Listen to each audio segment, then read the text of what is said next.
Hey everyone, in this video I want to talk about something I try to stay away from nowadays. I have tried filming this like 100 times and I'm not even sure how I want to word it, because no matter what I say, there's still going to be folks who say, oh, you're just doing this for the views, for the clicks, you like the drama.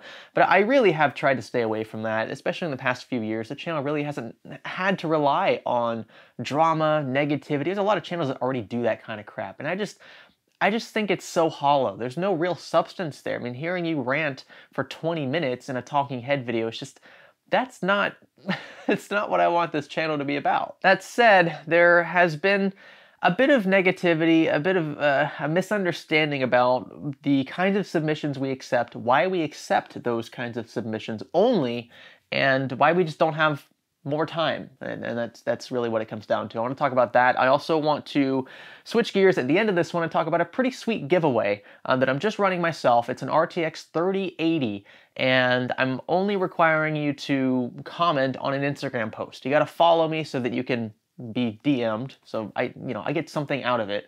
But at the end of the day, all you need to do is follow me on Instagram and comment, and that's it. You're entered to win.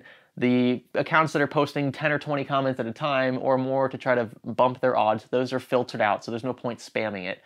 We also check to make sure the account has been in good standing and existed for a certain amount of time. But apart from that, that'll be pretty sweet too. We'll talk about at the end. Stay with me. If you're on the hunt for RAM or storage, check out Team Group's Black Friday and Cyber Monday sales happening this month. Find great deals on your favorite Delta RGB and Vulcan Z memory, and even ultra-fast PCIe 4.0 Cardia SSDs. Each Monday, a new promotional discount will be running for average savings of around 15%, so be sure to click the link below to stay informed. Happy shopping! So yeah, I'm sitting on the floor of my office because I don't know, this just feels... It's weird talking about this. I don't want to sit at the desk and talk about drama. It just doesn't feel right. I want the desk to be where we film serious content, stuff that I think is informative and entertaining. And the best kind of content, in my opinion, is when you can mesh both beautifully. I think that the Fix or Flop and PCDC series do a pretty decent job combining those two.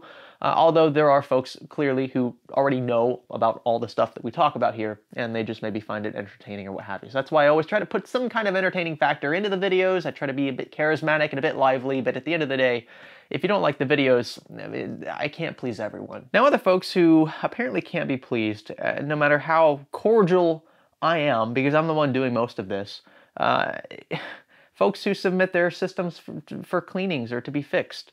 I'm going to read this one to you. I'm not going to disclose this person's name or email or any of that crap. That's not the point of this. But I just want to show you where the misconception lies and hopefully use this video as a buffer in the future for other folks who expect what this gentleman expected.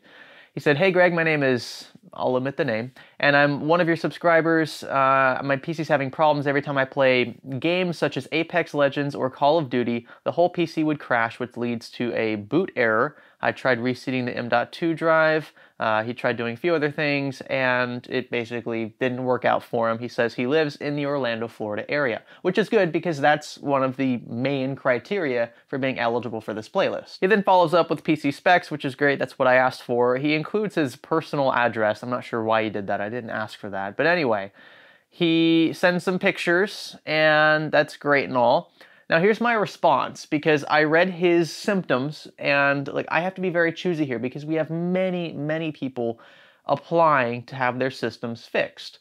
I said, hi there, unfortunately we don't have time to put these systems under load and wait for symptoms to show up. These issues need to be readily repeatable, and we can't risk having a system potentially fail to show errors after hours of operation. Now the reason why I do this, it's not because I want people to hate me, it's not because I want to disappoint viewers.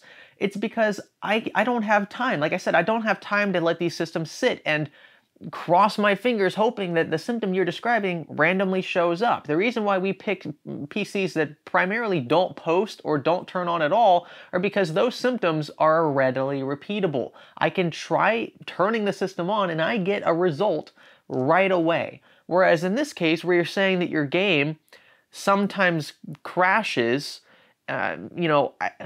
when? Like, does it always happen after 5 minutes of gaming? Does it happen sometimes 2 hours after gaming? Sometimes it never happens.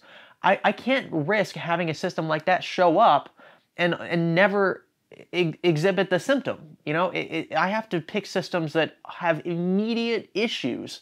And this just, it's not one of them. Now, if this person was the only person to submit an inquiry, maybe, yeah, I would give it the time of day. Maybe I can afford to let it sit on the table for hours until something happens. But because we have so many inquiries and frankly, so many systems that have worse issues than the one this person's describing, I have to prioritize those. Now, to be fair, a lot of folks who receive this reply from me are understanding. They know that, you know, we have a lot on our plate, there are a lot of inquiries, and we have to pick the ones that are the most severe.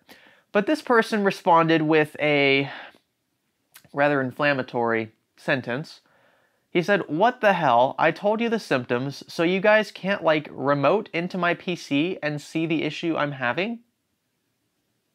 He said that. And by this point, I hadn't even responded to his message. He replied again.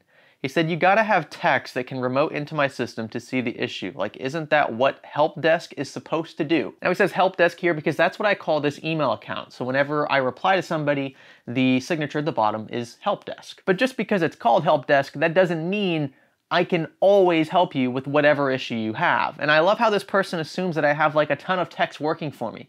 I'm a one-man show, dude. I do literally all of the work that goes into each of these videos, apart from sourcing a lot of the advertisers, which we have a brand manager for, and apart from responding to some of the PCDC emails, which my wife does, or she was doing.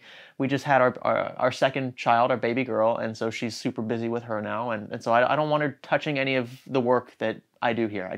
I want her focusing on the kids while I'm upstairs. Now, by this point, I did respond, and I really had to bite my tongue. I wanted to just give him the metaphorical middle finger. I mean, that's how I am. Usually, I just dish back what I receive, but you know, you got to stop and think about what you represent. You are not only representing yourself, but also your business. And I understand that this person could take this email, this reply that I could send him, and throw it up on Reddit or something else without context, and I could be ostracized for it. I've seen it happen many times before, and so that's why I had to be very steadfast with my responses, and I had to be very patient. When normally in real life, if it's just me in a confrontational situation, to be perfectly honest with you, I would have completely dished back everything tenfold that this guy threw at me. Anyway, I took the high road and I said, "Hi there, just so we're clear, you're dealing with a free service here. We are under no obligation to fix anything. If we think we can help, then we do. However, if we suspect that the required troubleshooting will take much longer than the window of time we have available per project, especially in the case of random, non-repeatable shutdowns and BSODs, that's blue screens of death, then we respectfully pass." Now, a bit of my personal self did kind of squeak into this email. I ended it with, "Don't be ungrateful." Because again, this is a free service. I feel like that was justified. Some of you might not think so, but whatever. I said it because I did feel it in the moment, and I stand by what I said. And boy, oh boy, did we get a handful from this gentleman. "Then you guys are a joke, and you guys call yourselves Help Desk. And FYI, I'm not ungrateful. I'm having problems with my system, and you're telling me you can't help me because you guys feel it would take too long to troubleshoot. Some tech company you guys are." So again, this roots back into the misunderstanding about what this is and what I do here. I film videos. That is at the core of what I do on YouTube, okay? You have to film stuff to put it up on YouTube. So that's the meat and potatoes, okay? And the content around it, the content that I film that goes into each of these videos is kind of like the icing, right? A cake sucks without icing. I could upload garbage videos, that's cool and all, but nobody's gonna want the cake because it's not sweet. So it's important that I sculpt my content around what you all want to see. My core audience, the folks who return for every single upload, right? You are who I'm trying to keep happy at the end of the day, because if you come back and watch the videos and leave great feedback, my advertisers are happy and the world goes round and round, right? But if the opposite's true, if you don't watch my videos, why would advertisers advertise? And then I lose money, the channel dies, and I move on to something else in life. But I am not a tech support company. That's not what I do. I do this as kind of an exchange for giving me access to content, right? Folks who drop their systems off are getting a free service, but I'm also getting something pretty substantial out of it. I'm getting content that I can monetize. So that's the quid pro quo. That's the exchange, right? There's this for that. And most folks are understanding of that. But it's almost like this person thinks I don't know, run a store on the corner of a busy, I don't know, intersection, and I'm just looking for anything and everything to fix or to work on. That's not what this is, okay? I have to handpick because I have so many people wanting their systems fixed, and this isn't the only thing I do. I do other things here on this channel. It's not like I'm only a tech support channel. I've never called myself that, and I don't think I'll ever turn into just that. So my response was pretty much what I just told you. You're confused. We aren't a PC repair company. This is a YouTube channel. We do quite a bit more than just repair PCs for free. If you think we're a joke, then why are you here asking for help? We wish you the best of luck. And the grand finale from our gentleman here, you.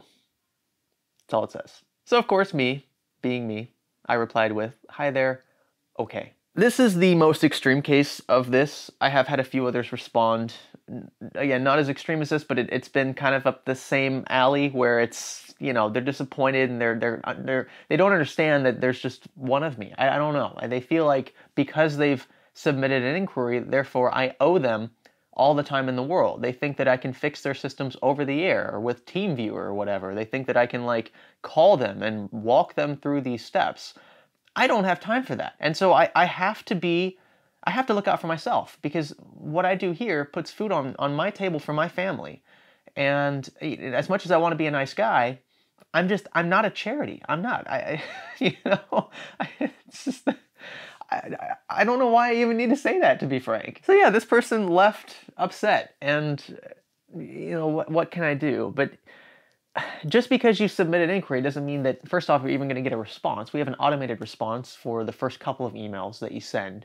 And then after that, if I think that you're either sending way too many because you just want my attention, or maybe the opposite is true. Maybe you've submitted stuff and you look like a viable candidate, then I'll respond to you. Or maybe I'll respond and say, "Hi, I gotta block you because I'm getting way too many messages from you and I need to filter these out from the rest." You know, we've told you just to leave 1 or 2 emails with all the info we've asked for, and that's it. And then please be patient with us. If we get to you, we get to you. If not, there's nothing we can do. But because of issues we've had like this, where again, there's just this misunderstanding, we've actually had to move to a form, and that form will submit your info, it'll log it into an Excel sheet, and from there, we'll be able to see who qualifies and who doesn't. I really wanted this to be more of a personal experience where you could message me and I could respond if the issue is, you know, bad enough, or maybe it's not bad enough, but at least I can tell you that, hey, sorry, it's not something we can do. This was me messaging this guy this entire time. My wife didn't see this. I'm glad she didn't. I didn't want her to deal with anyone like this to begin with. But that was my goal, was just to be a little more personal with folks. And unfortunately, I've had to move away from that because of issues like this. I don't have the time of day to deal with folks who don't understand that this is not a charity and there aren't 100 of me. So the form is there. It should be up for all of our previous Fix or Flop and PCDC videos, and each one of those videos going forward, in case you're wondering why we moved away from the email system. If you send an email to one of those now, it's just gonna be ignored because we use the marketing email for marketing stuff, and we use the help email now for responses to those form submissions. So don't expect a reply if you send an email to any of those. We just want you to use the form. I'm sorry that it's had to come to that, but we kind of had our hands forced. And now to end this video on a high note, because I don't want to end it just buried in drama, the Instagram post that you guys should click on if you want to enter the RTX 3080 giveaway is linked in this video's description. All you need to do is click on it, leave a comment, and then follow so that I can DM you if you happen to win. I can tell you your odds, relatively speaking, are going to be pretty high, at least as of time of filming, because only a few thousand people have entered. And usually when you see like Gleam giveaways and things, there's dozens of ways to enter those. And so that can really screw up the odds and things. So on Instagram, it's very isolated. I get something out of it by you following and engaging in that post. And yeah, it's just a small way for me to give back to you guys, especially in this current climate where graphics cards are freaking expensive. So thank you for your support on that platform. Thank you for watching this far in this one and for supporting us here on YouTube. And I suppose I'll catch you in the next one. My name is Greg. Thanks for chatting with me.